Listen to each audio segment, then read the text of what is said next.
All right, let's try this again.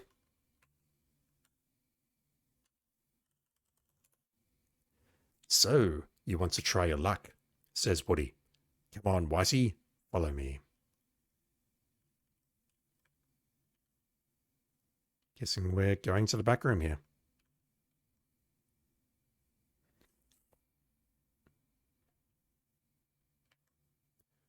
Woody raps a staccato rhythm on the door.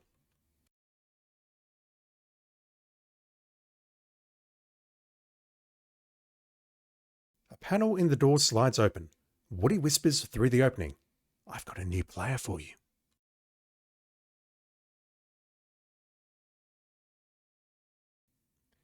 "Come over here," says Woody. "I have to frisk you before you can get in. We don't want no trouble around here." All right. Get frisked. Frisk. I'm here. Frisk me. Looks Woody. Hello? Come on. There we go. Just had to be in the right spot. Woody tells you, "Okay, Whitey, have a good time." We are in. And it's not really a casino, but whatever. Let's have a look around. You see some unfamiliar men playing cards.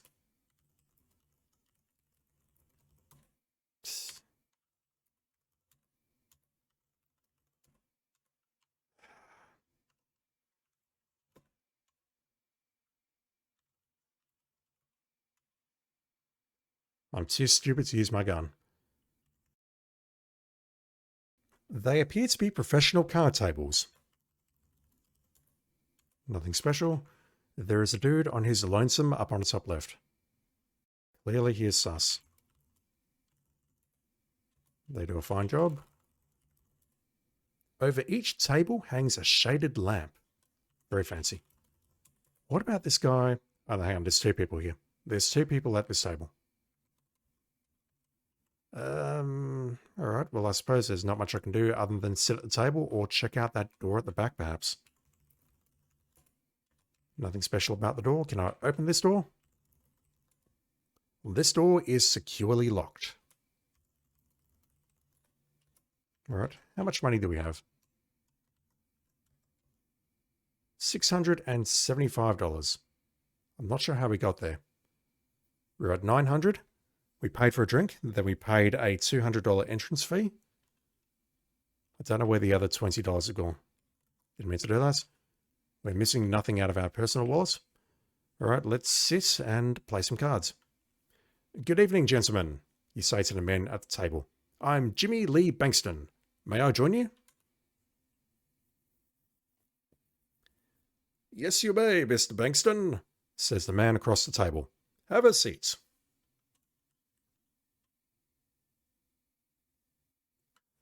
"I'm Otto, and to your left is Jean." "Glad to meet you," you respond.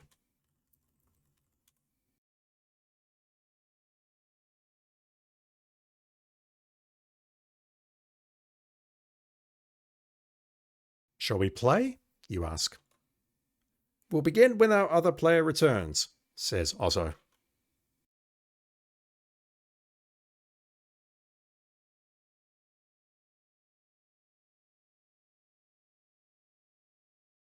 It's just so convenient that there was a free chair at this table.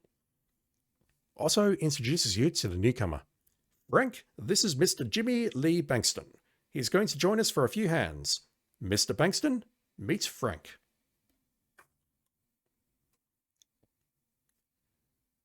"Pleased to meet you, Mr. Bankston," says the newcomer. "Let's play poker."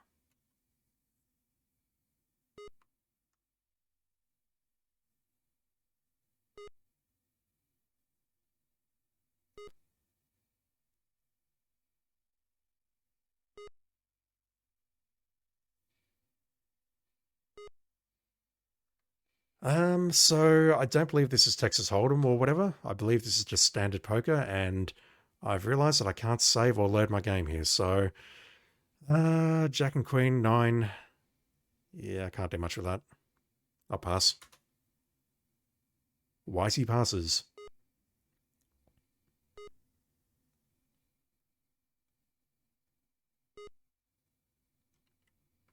Can I designate which cards I want to take?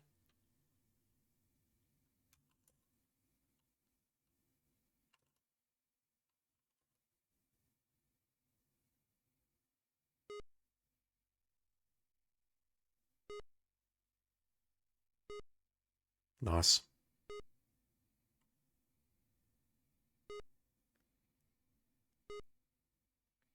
I'll answer you up.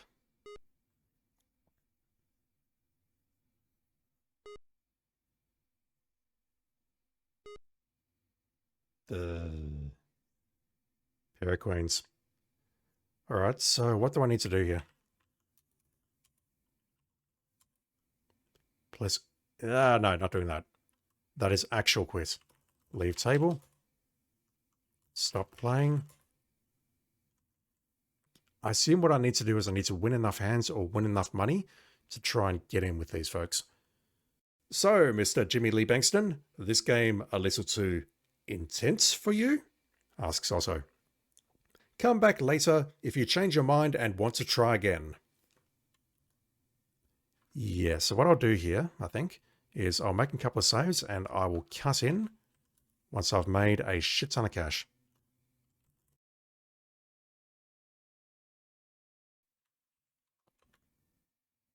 Don't leave now, you might blow your cover. Absolutely.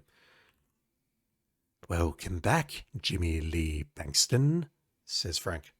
I presume you're ready to resume play. Yep. Let me win a shit ton of cash here and I will cut in.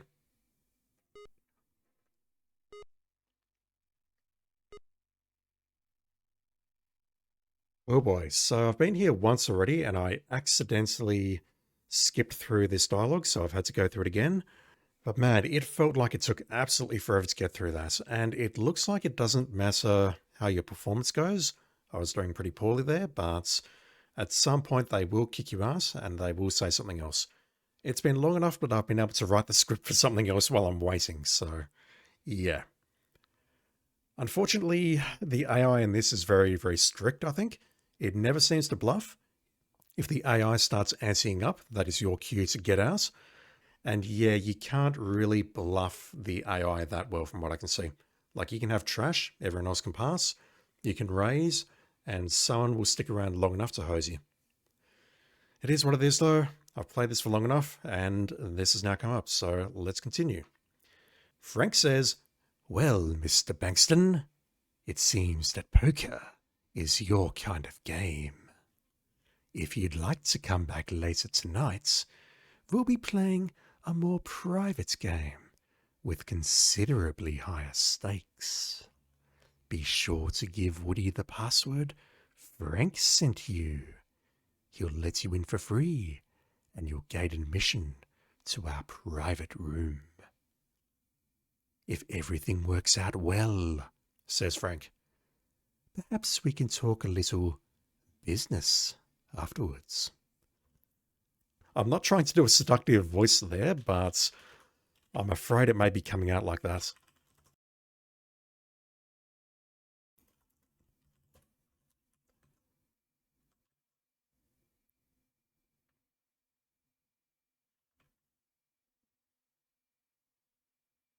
All right, let's have a chat. I'm not interested in a drink, Woody. I would like to say Frank sent me. Come back later if you want in the big game. Okay.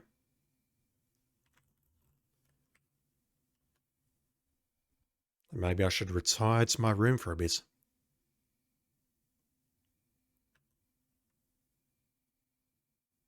I wonder if our car's still parked outside. No, I've got to unlock the door.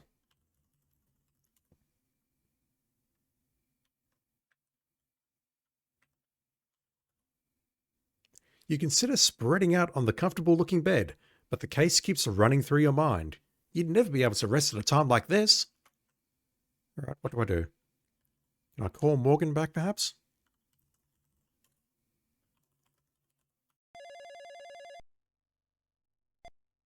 No answer.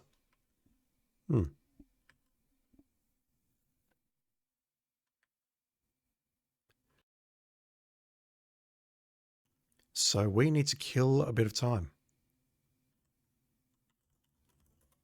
Let me check on my motor vehicle. Let me just make sure that no one's stolen it. God, can you imagine if I left the door open? Your mission is in the Hotel Delphoria. Nothing else will help you in your capture of the Death Angel. Right, we are not allowed to leave. Yeah, I thought I completed this game back in the day. I do not remember that poker thing at all. Sleep, rest, no. Can I come back now?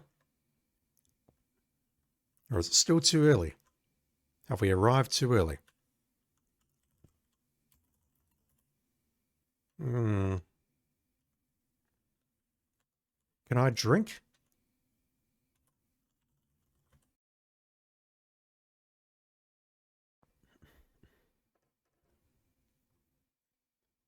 Maybe I should check out the stairwell. Maybe my team is hiding in the stairs.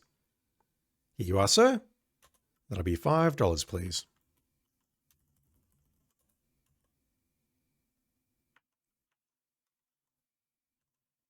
All right, we bought some whiskey, but it's not in our inventory.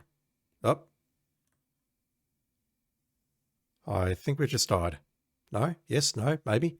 Here is your change, sir. Never mind. You still don't have a drink.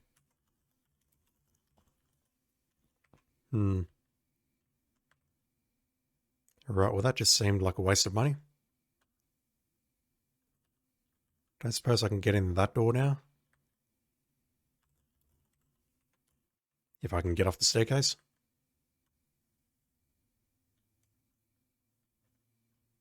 No.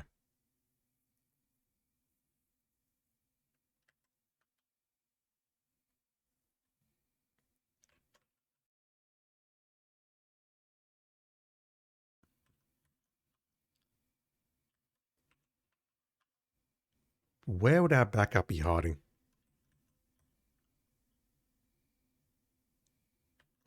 Also, where is our pen? Dooley mentioned, not Dooley, Morgan mentioned that we would get a pen transmitter. But I didn't see one in the office. I'm not carrying it on me. Unless it's embedded in the cane, perhaps.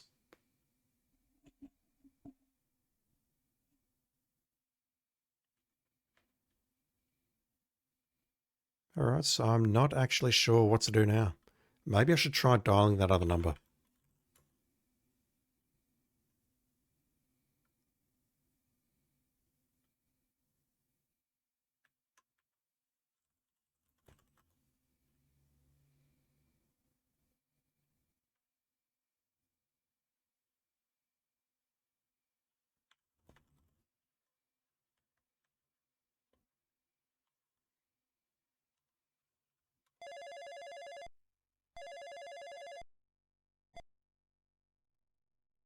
Still no answer.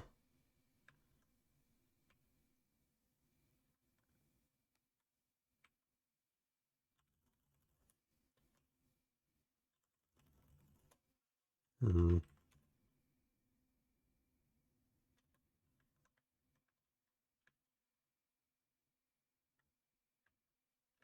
What do I have to do to wait until nightfall to get into the big game?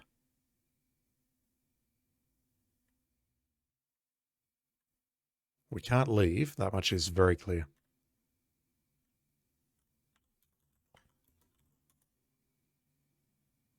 Maybe I can fiddle with my gun? My trick cane? Room key, marked money, of which I'm rapidly running out of. Hmm.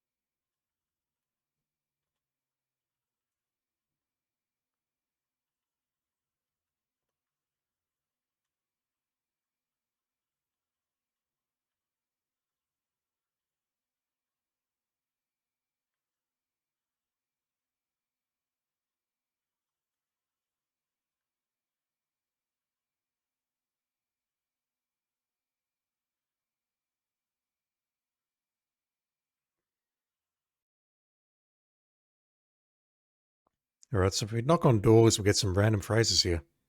We get no one answers. Your knock can't penetrate the loud music coming from within.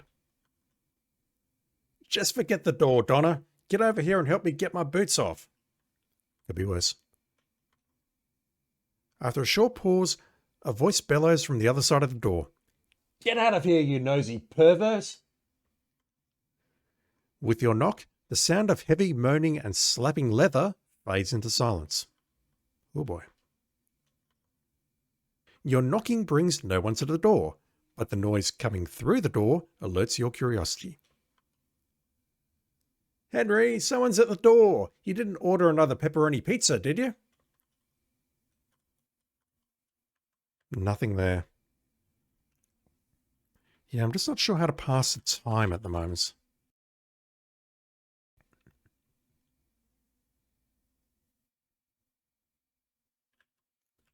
There's nothing on floor 3. And I'm pretty sure there's nothing on floor 4.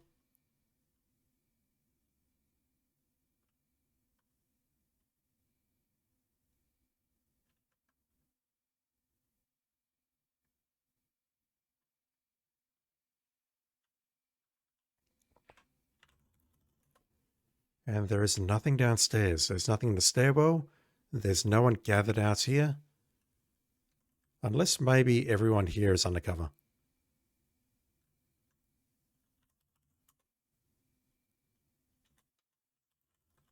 Like this lady sitting here.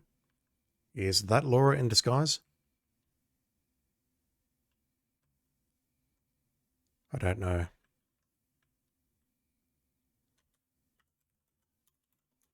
Can't spell Frank sent me. Come back later.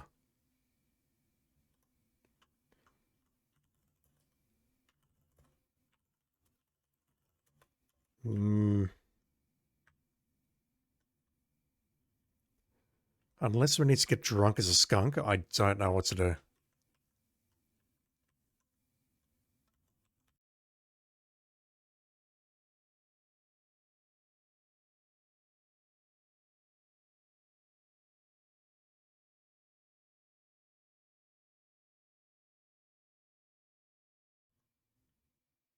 We're slipping in the marked bills, and he's giving us plenty of change. This is a good thing, though, because we're giving him the bills each time, and they're going to enter circulation in the back room, though, so that's evidence. That's good. Maybe I just need to keep giving him these bills.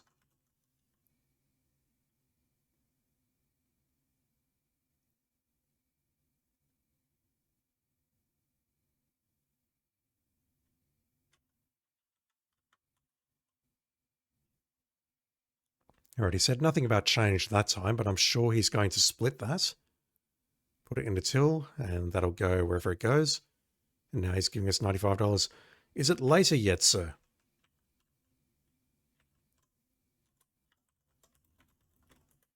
What do I do? What do I do to wait?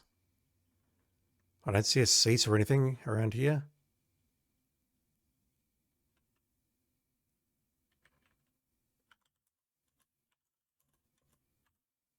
I don't have time to relax, but I have to relax. I have to wait until later tonight. And I'm not sure how to do it.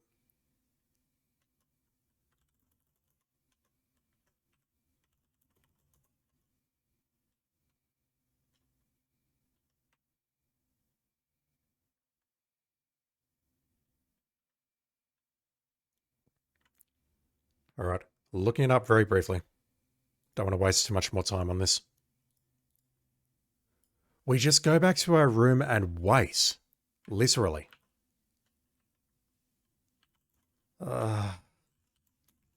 That's rather obtuse if you ask me. Because honestly, I would have expected the backup to be here by now, or I would have expected the backup to be in position.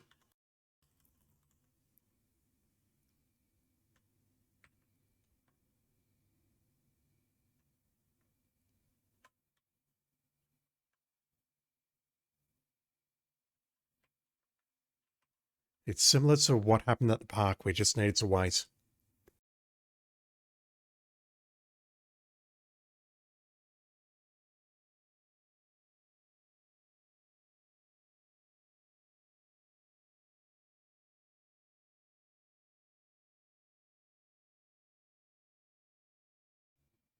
Right, we are quietly waiting in our room for our backup to arrive.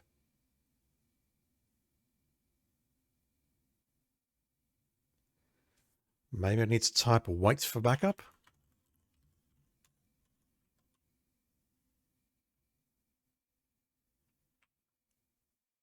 Look out the window, perhaps. There we go. You hear a knock on the door, followed by the turn of the doorknob. They've got a key as well? Holy crap. 3 men enter, 2 of them familiar. Hey, Sonny, how's it going? Says the lead detective. I'm sure glad we found your room. I'd hate to have someone call the cops on us for breaking and entering. We're ready when you are, Whitey, he concludes. All right, so I think I'm ready right now.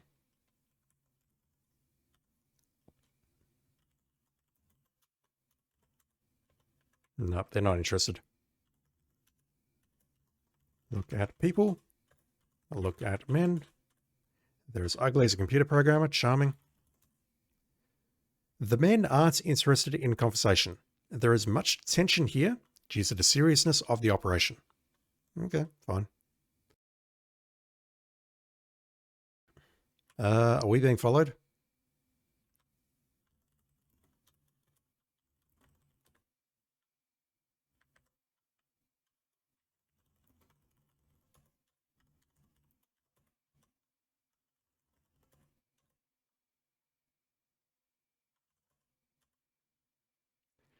He said we're ready when you are, so I would have expected ready to do something, but apparently not.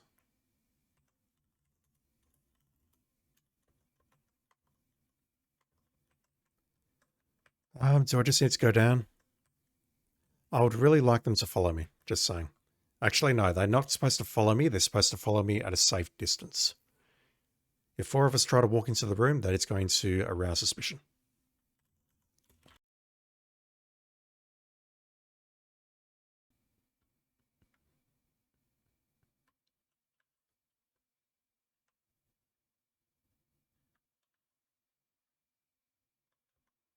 All right, so I can't go to the left. I've got to speak to you. I have to tell you that Frank sent me. Nice to see you again, Mr. Bankston. Please follow me. I've completely forgotten your voice.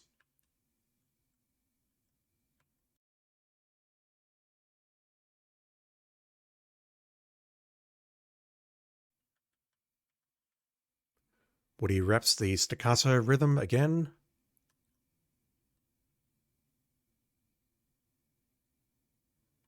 The panel opens once again. Woody explains to the mysterious person behind the door, I've brought a player for the big game in the back room.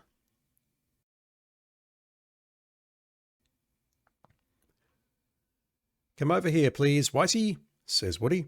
I have to frisk you again. It's just a formality, you understand, sir? I think he just wants to feel us again, just quietly. Not that there's anything wrong with that. This time, Woody says he'll escort you to the card room.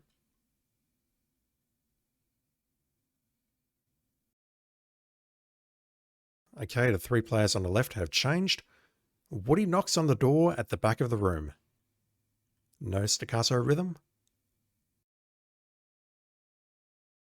Gentlemen, announces Woody, welcome back Mr. Jimmy Lee Bankston. Right, I'm going to make a hard save here. Something other than that. There's every possibility that I'm going to have to actually perform well here. 3 men are seated around a lone card table in the middle of the room. Nothing special. Ceiling, I want to see about, yep. A single shaded light hangs over the table. I totally can't spell.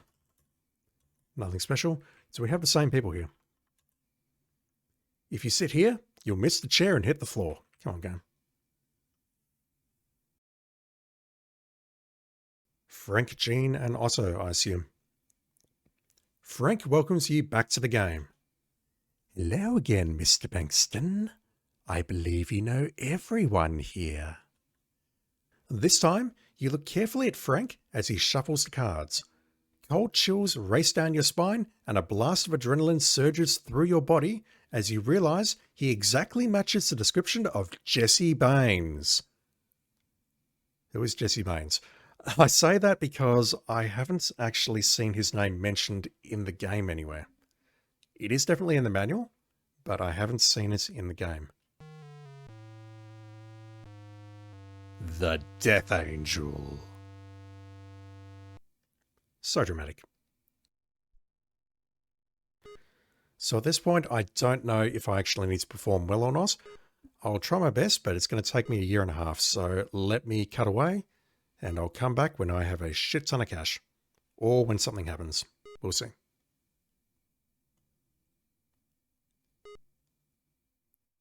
We're in this private game, but we still have $10 chips. Nothing has changed there. Nice.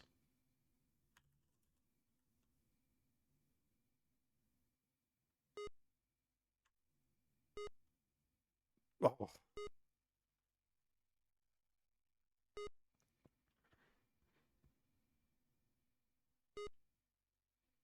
Let's try and scare them all off. Gene called.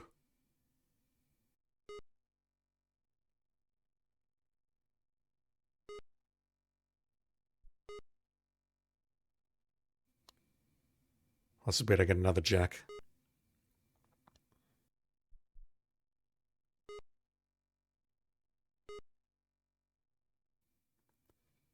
All right, let's blast him out of here.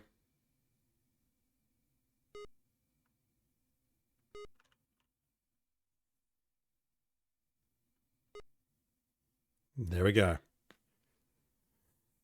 I got some decent hands there, including a flush, a straight, multiple 2 pairs, and finished with a 3 of a kind on the first draw. And once again, it's kicked me out automatically. I don't know if that's because I've hit $900 or if a certain number of hands needed to be played. Well, Mr. Bankston, says Frank, you're a poker player after my own heart. Frank then says, Whitey, if I may call you that, I understand you may be looking for work.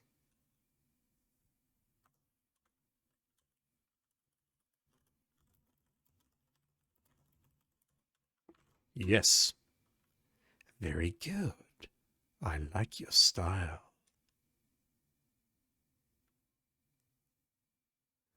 How would you like to join me in my suite for a drink, Whitey? Asks Frank. I've a business proposition to discuss with you. As long as it doesn't involve drugs. I mean, I'm more into the whole embezzlement kind of thing. Follow? A simple yes or no would suffice, Whitey. I thought I said yes, but whatever. Well, Mr. Bankston, what do you say? I say yes. Great. Follow me. And this is Jesse Baines.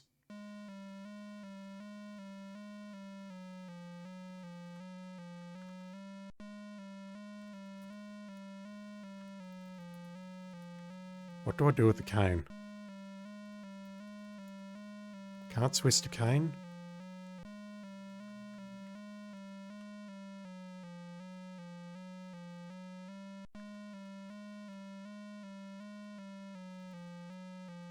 No. Hopefully it's loaded.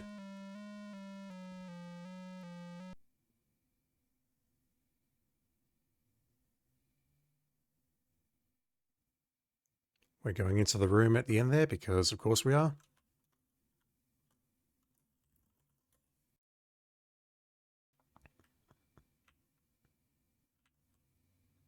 Nice digs.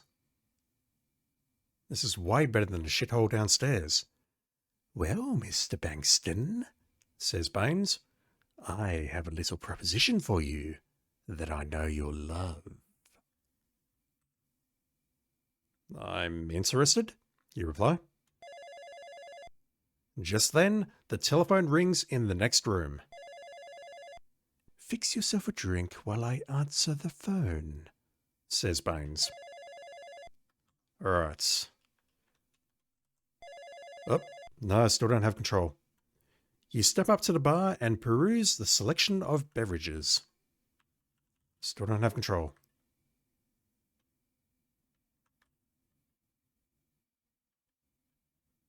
Still don't have control.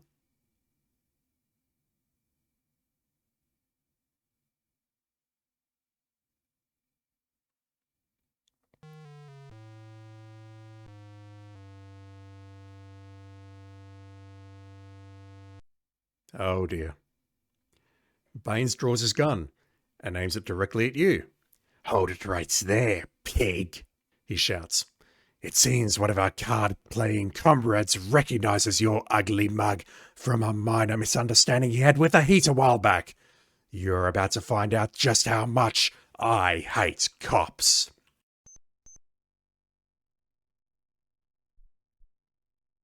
Damn, son. Unfortunately, your failure to transmit your location has resulted in your untimely demise. I don't have the pen, though. Was I supposed to pick up the pen before I went up the stairs? Alright, I can't actually do anything here. I can't type anything.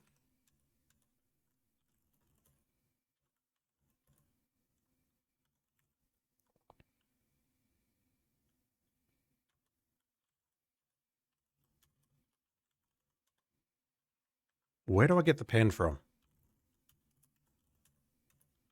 I don't have the pen. Alright, so I need to load, and I possibly need to go through all of that gambling again. Holy shit.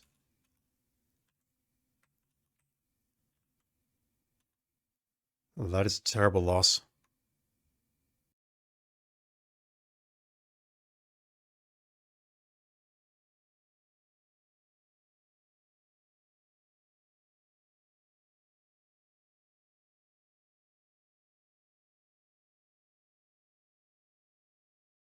Yeah, here we go. When the need arises, you will carry a voice transmitter disguised as a plain-looking ballpoint pen, and will walk with the aid of this special cane. So she gives me the cane, but she doesn't give me the pen?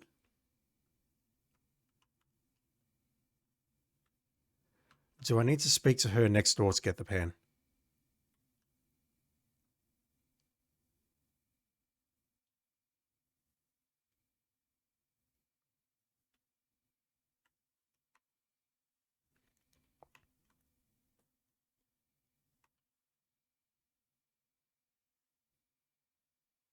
Okay, he comes in to say that Kathy has passed away.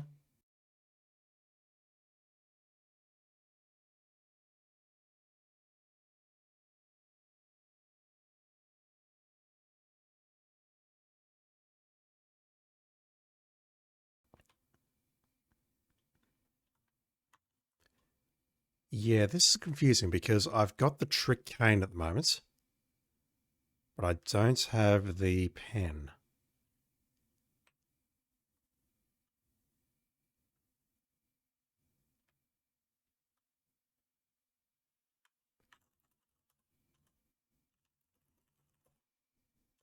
Hmm.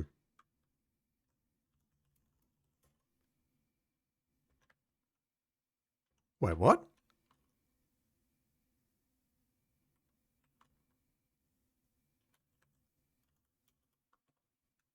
I'm confused. Where did I lose the pen? Did I lose the pen in the shower? So at this point, I'm not carrying the pen. Is the pen in the locker?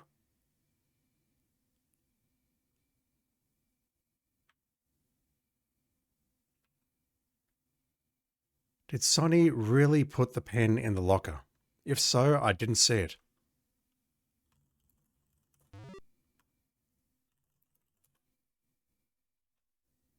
No, hang on. The pen is in the briefcase. The pen is in the briefcase. It's not that pen.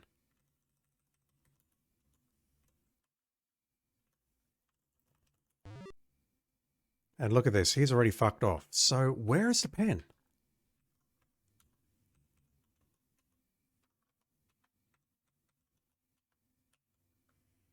Do you guys have the pen?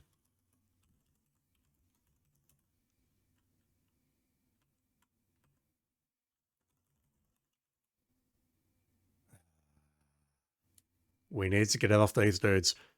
I don't have the transmitter. Detective Anglin does. I'm so upset by that. Detective Anglin hands you the transmitter and a new supply of marked $100 bills. You carefully clip the transmitter to your pocket. We'll monitor your voice transmitter at all times. We're anxiously waiting to assist you in any arrests. Take a look at this, says Anglin. We just received a fax from Chicago that includes the mugshots of one Jesse Baines. There we go. Although the fax is rather fuzzy, you have the feeling that you've seen his face before. Really? I had to get it off this dude. That's me trying to use dispatch. Your backups are listening. I wonder if I can use Control D on other screens as well. Although it looks like a ballpoint pen, this is really a radio transmitter. Alright, I have to do the freaking gambling thing again. Jesus Christ, I don't believe that. I do not believe that. Yep, okay, if I use Control D, they can hear me. Press 1. I can't spell anymore, that's how upset I am. Alright. I will meet you on the other side. I'm kind of upset by this because I genuinely was doing pretty well on the last run.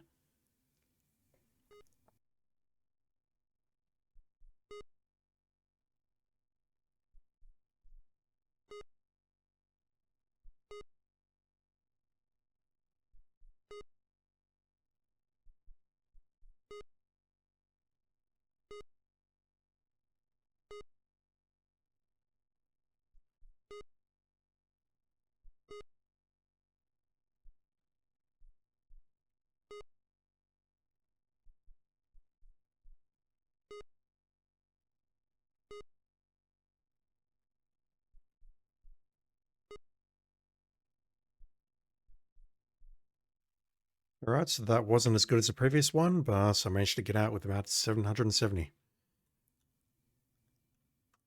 I will make a save because, yes, I'm looking for work.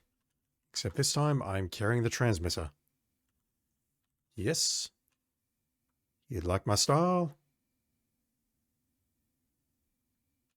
Yes. Alright, let's stand. Backups are listening.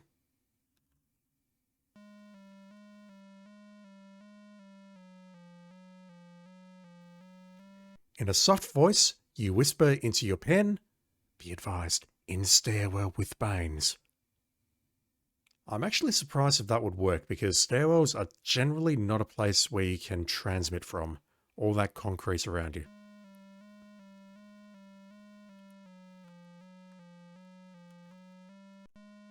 What if I say it 5 times, whether they'll come faster and or whether he'll hear us?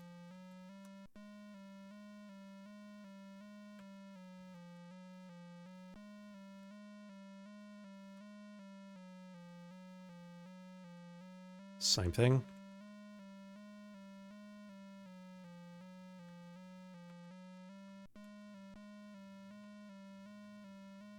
Alright, we are leaving the stairwell. And we can't say anything now.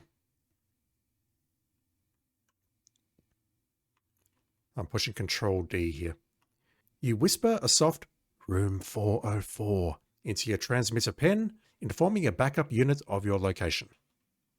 So I assume that is going to save us. Maybe. Do they actually have keys for room 404? Alright, same thing. He gets a phone call. And we don't have any option to hide or anything else here. All we can do is look at this alcohol. It's not necessarily all alcohol, but it's probably all alcohol. All right, so here we go. Same thing. Same thing. I'm not going to do that voice again because I coughed up a lung immediately after it. Just then, a knock on the door diverts Bane's attention. Also, shout out to the apostrophe usage. I think they've got all of them correct in this game, which is incredible. You dive to the floor and struggle to remove the derringer from your cane. A loud crash, and the door flies open. Your backups have arrived.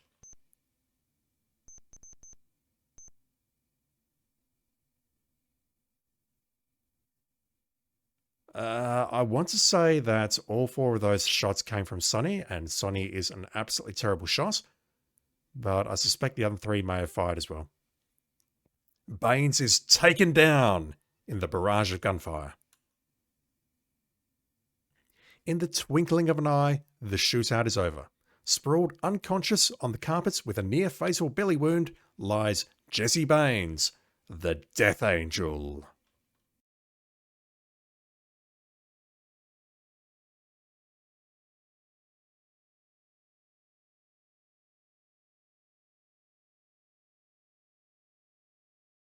Jesse Haram Baines, the Death Angel, was brought to justice and tried in the Superior Court of the City of Lytton on the following charges. Charge: illegal gambling. Hotel Delphoria bartender Woody Roberts turned state's evidence and, as a witness for the prosecution, in return for a suspended sentence and 3 years probation, provided convincing testimony concerning the gambling activities of Jesse Baines, Otto Lipschmitz, and Gene the Bambino Bamboni. Charge: drug trafficking. Drug pusher Donald D. Colby turned state's evidence and, as a witness for the prosecution, in return for a suspended sentence and 5 years probation, provided convincing testimony concerning the Baines narcotics distribution network.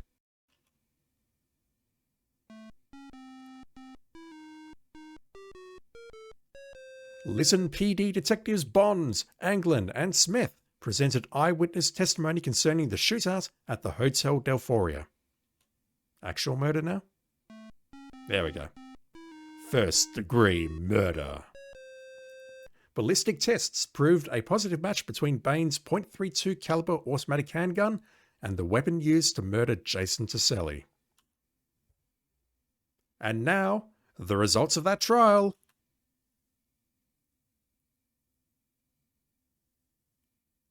The Honourable Judge Kim Palmer asks the foreman of the jury, "Ladies and gentlemen of the jury, have you reached your verdict?" The foreman answers, "Yes, we have, Your Honour." Bailiff, please bring the jury's verdict to me.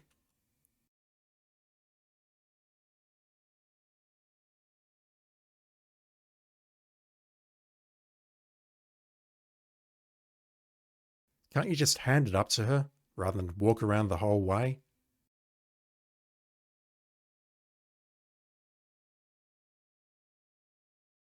Bailiff, please read the jury's verdict to the court.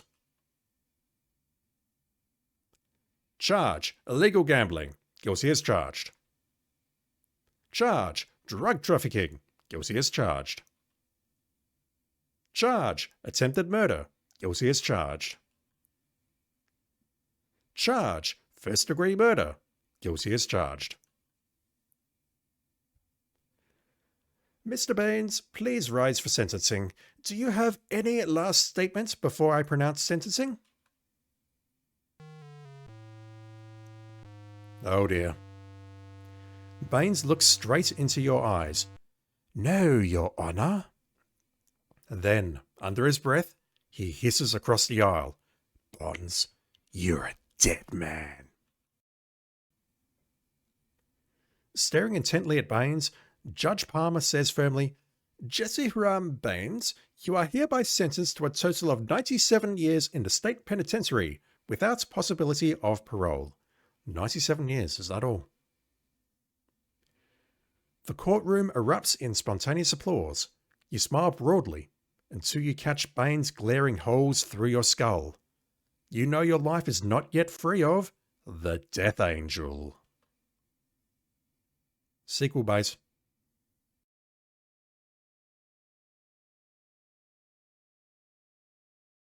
Three days pass.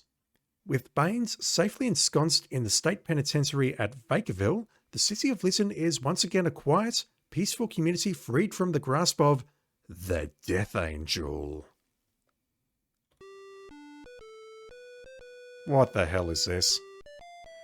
Following a ticker tape parade down Main Street in your honor, a huge crowd has gathered on the courthouse steps.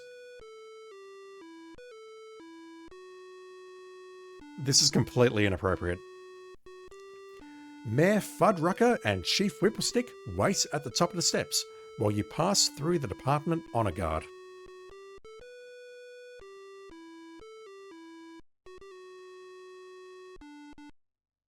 Sonny Bonds, the mayor reads, "As mayor, I wish to express the appreciation of the people of the city of Lisson for your service to them and present you with this expression of our gratitude, the key to the city."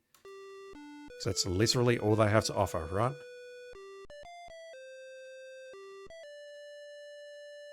Congratulations! You've won Police Quest. Yeah, that's... You are a true veteran police officer, proven in line of duty. We hope you have enjoyed playing. I feel like I need a shower after that, Jesus Christ. If you like Police Quest, be sure to play the other 3D animated graphic adventure games from Sierra: King's Quest 1, 2 and 3, The Black Cauldron, Space Quest 1 and 2, and Leisure Suit Larry in the Land of the Lounge Lizards. I'll definitely not be playing one of those on my channel, that's all I can tell you. You'll also enjoy our 3D helicopters. It allows you to have dogfights with your friends via modem. What's a modem? Oh no, get the fuck out of here. Get the fuck out of here, girl.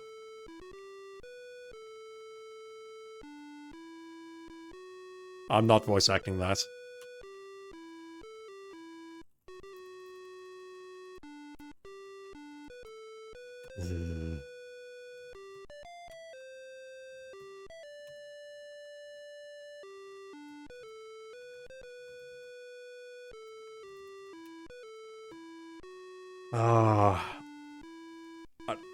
I'm going to have to shut the music up. Music has been shut up. Immediate thoughts on that. I did enjoy that, but man, the way it sort of preaches towards the ending just reminds me of everything that I said at the start of this playthrough. There's stuff to like here, and there's stuff here that is so on the nose, I really don't know where to start. What I will say though is that the last couple of hours of this game were awful, just trying to get through that poker section, and I've clearly missed a lot of points here. I've missed 26 points. I know I missed something in the back of the blue Cadillac.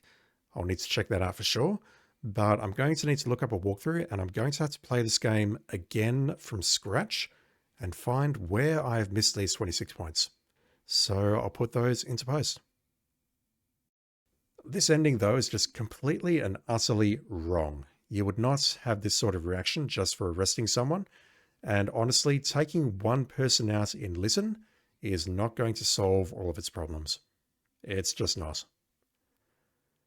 Oh, I can't think of anything else to say right now, so what I'll do is I'll start looking for these 26 points, I'll play this game again, and I will put it into post.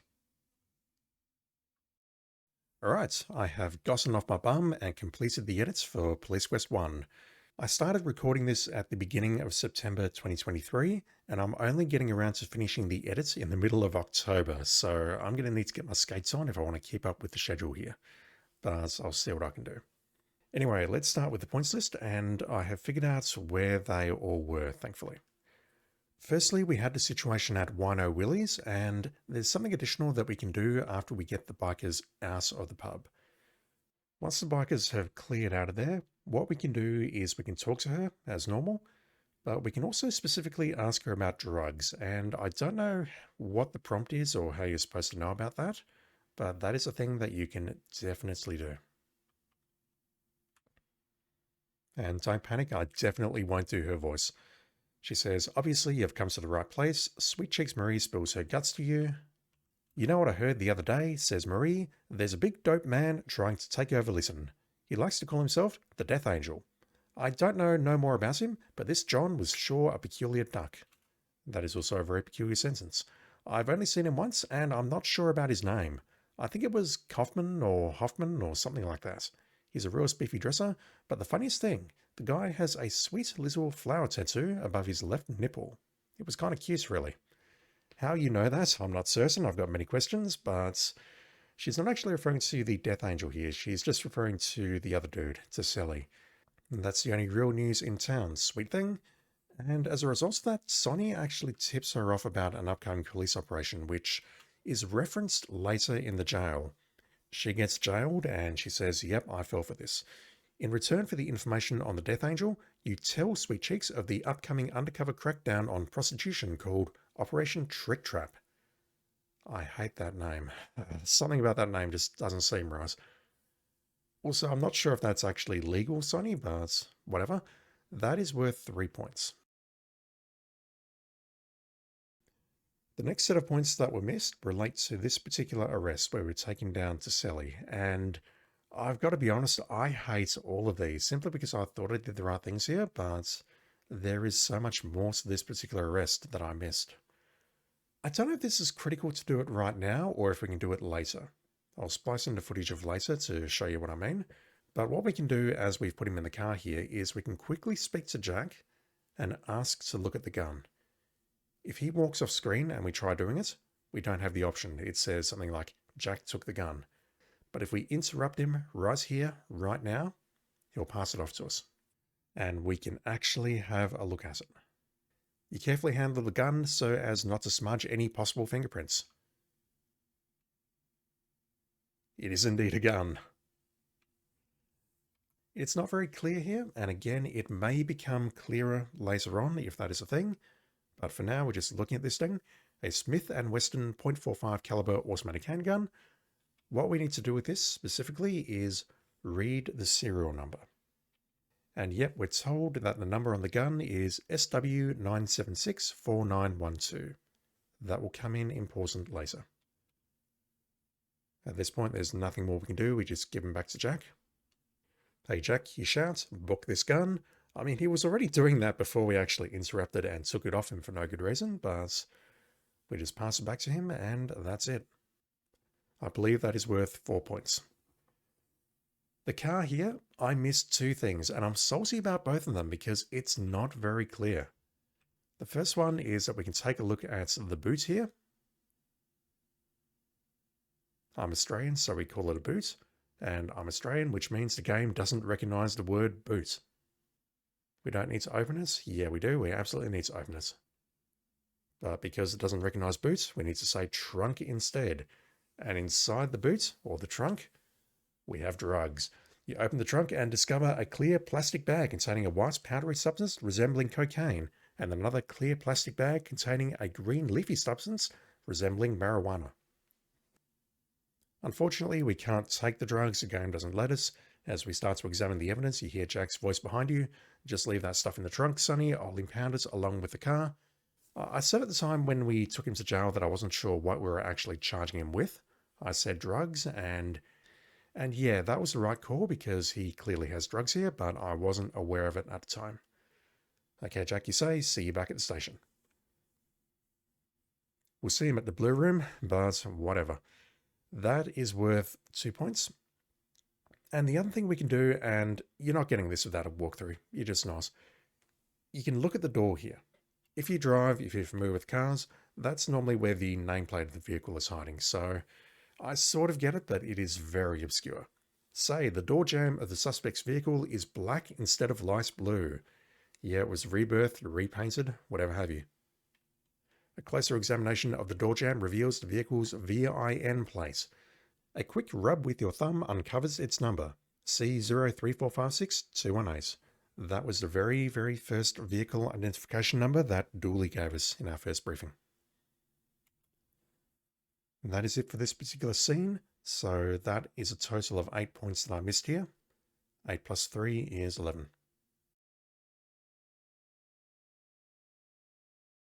It turns out I missed a point at the park arrest here, where we did a stakeout, where we witnessed these lovely 2 gentlemen exchanging drugs and money.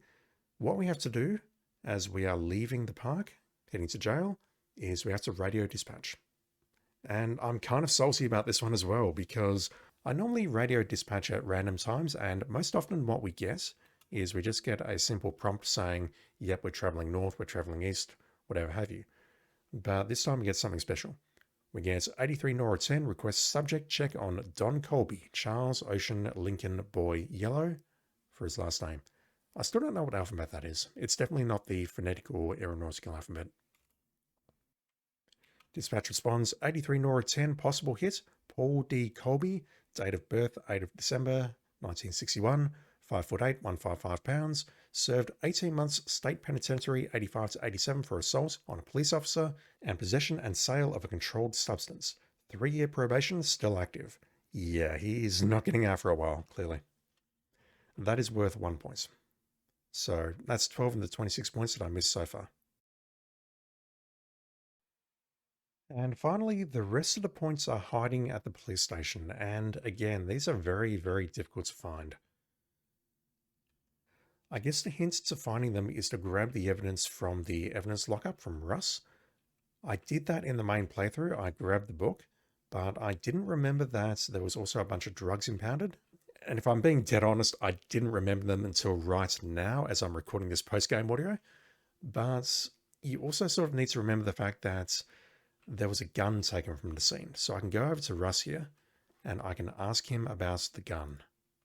You get the same prompt as the book, and you can see there it is clearly tagged with the serial number. If we actually look at the label further, it says the evidence label bears a box marked fingerprints with the initials of Detective Frank Williams of the Lytton PD Crime Lab. We can do two things with that. The first thing we do is we take that serial number, which we could have gotten earlier in the game at the arrest scene, and we need to plug that into the computer. That is going to tell us that the gun was stolen from Chicago and to contact a Detective Tabor at Chicago Police Department on that particular phone number. Looking at the tag on the computer is worth 2 points. So what we can do now is go to the phone here and we can dial that number that was showing up in the computer, 1312-555-3382, and we can have a chat to Detective Tabor. Chicago PD, Detective Tabor speaking. How may I help you? We can actually ask them about the gun, but we don't get any points for it. But we do get some context, and context is good. They say, boy, it's amazing how these guns get around. That weapon was reported stolen by a local nightclub owner. I guess it's your problem now. Good luck. Click. That was a bit rude, but whatever. We can get points by asking him about Tiselli/Hoffman. Detective Tabor says, oh yes, we know your man, Jason Tiselli, alias Hoffman, alias Pearson. 2 licenses. He is linked to a big-time card shark and drug runner named Jesse Baines. Both have dropped from sight in our area. I'll send you a mugshot of this guy Baines. Again, with the good luck. That is worth 5 points. Now, the other thing we can do here is we saw Williams' name on the tag on the gun. So what we do is we dial 411, and man, I'm still so salty about that number. And we ask for the last name Williams. We get the number 555-4522. Fortunately, there is only one Williams living in the city of Lytton.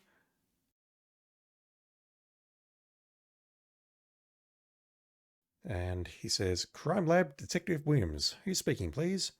We identify ourselves. Hello, Sonny, what can I do for you? We can't actually ask him about the gun. We'll get nothing. But if we ask him about Tiselli, he'll say, yes, the prints on the gun matched that Hoffman/Tiselli fellow. I heard he escaped. 2 exclamation points. Bye now. Click. These people are so rude. And that is also worth another 5 points. Finally, after we've had the briefing with Laura and Sweet Cheeks and they've left the room, Dooley comes in and lets us know that Jack Cobb's daughter Kathy has passed away. And he says, I'm sure our sympathy goes out to Jack in his time of need. There's something we can do here, and that is we can call the operator again and we can ask for the Cobb residence number.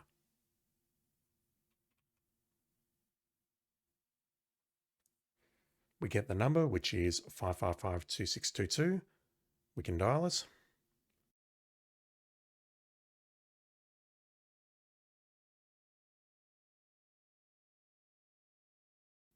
Cobb residence. And we don't specifically learn what Sonny says, but he offers his condolences to the Cobb family, as he should. And that is worth another 3 points. So that's everything done in the police station, and that's all the points we can earn. So that is a total of 15 points that we've earned here. When you add 15 to the 12 that I earned earlier, you get 27. Which is one more than the 26 that we actually needed. I don't know where the miscalculation is. I've definitely read a couple of guides that say, yeah, it's a bug. I suspect what's going on is that one of the batch of 2 points should actually be a 1 point, and it's just badly programmed. But it happens. We've seen it before. We saw it earlier in the playthrough where I could just keep commanding Tassili to stop, and we'll just get points over and over and over. But it is what it is, and yeah, I think that is everything that there is to see from Police Quest 1. I don't want to talk too much more about this game other than I find some parts of it very weird. Like that scene in the blue room where Jack was spilling his guts to us and we responded by telling him it's time to face the music by bringing him a stripper.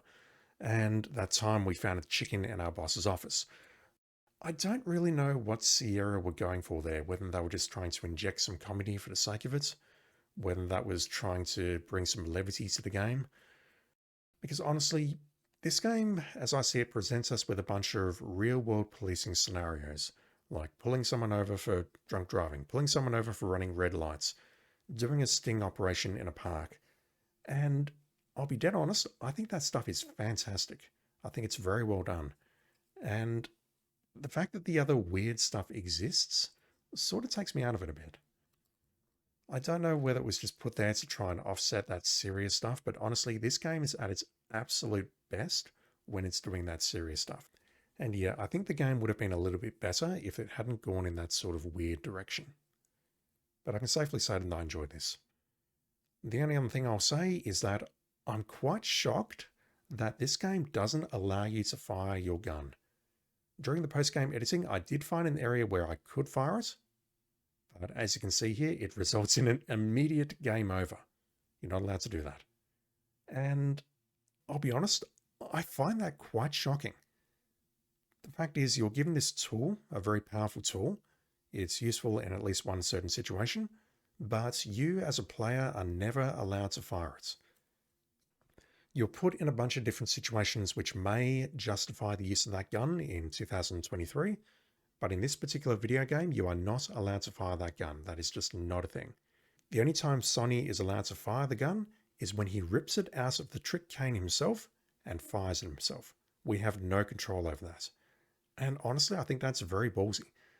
The fact that you're playing a game called Police Quest, where a gun is an essential part of any officer's equipment, and you're simply not allowed to use it.